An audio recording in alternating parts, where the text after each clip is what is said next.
Church അപ്ഡേറ്റ്സിലേക്ക് സ്വാഗതം.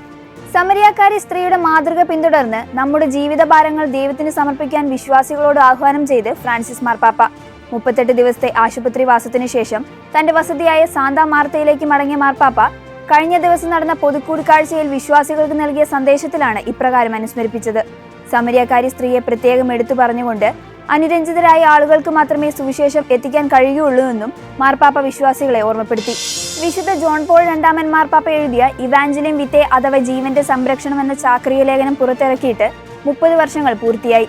1995 March 25-നാണ് അന്ന് പരിശുദ്ധ സഭയെ നയിക്കുകയായിരുന്ന വിശുദ്ധ ജോൺ പോൾ രണ്ടാമൻ മാർപ്പാപ്പ ഇവാഞ്ചലിയം വിത്തെ പുറത്തിറക്കിയത്. മാനവാന്തസ് ഏറ്റവും ഗുരുതരമായി ലംഘിക്കപ്പെടുന്ന ഒരു കാലഘട്ടത്തിലാണ് നാം ജീവിക്കുന്നതെന്നും ആൽമായർക്കും കുടുംബത്തിനും ജീവനും വേണ്ടിയുള്ള റോമൻ കൂരിയ വിഭാഗത്തിന്റെ അധ്യക്ഷനായ കർദിനാൾ കെവിൻ ഫാരൽ പ്രസ്താവിച്ചു. The passion of the Christ സിനിമയുടെ 2ാം ഭാഗമായ the resurrection of the Christ ചിത്രീകരണം ഓഗസ്റ്റിൽ ആരംഭിക്കും. റോമിലെ സിനിസിറ്റി സ്റ്റുഡിയോയുടെ CEO മാനുവേല കസമാനിയാണ് ഇത് വെളിപ്പെടുത്തിയത്. യേശുക്രിസ്തുവിന്റെ പീഡാനുഭവങ്ങളെ ആസ്പദമാക്കി നിർമ്മിച്ച the passion of the Christ cinema വൻ വിജയമായിരുന്നു.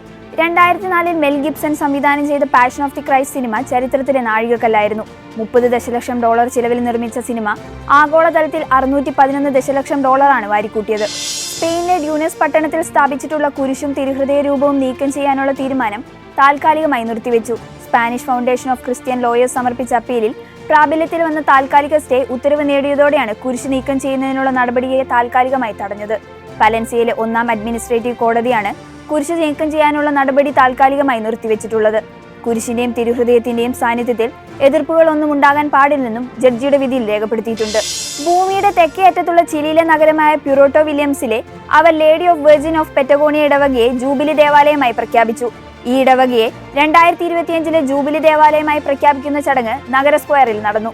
ജൂബിലിയുടെ പശ്ചാത്തലത്തിൽ വെല്ലുവിളി നിറഞ്ഞ സമയങ്ങളിൽ പ്രത്യാശയോടെ ജീവിക്കാൻ ബിഷപ്പ് ഓസ്കാർ ബെരൻസോ ആഹ്വാനം ചെയ്തു.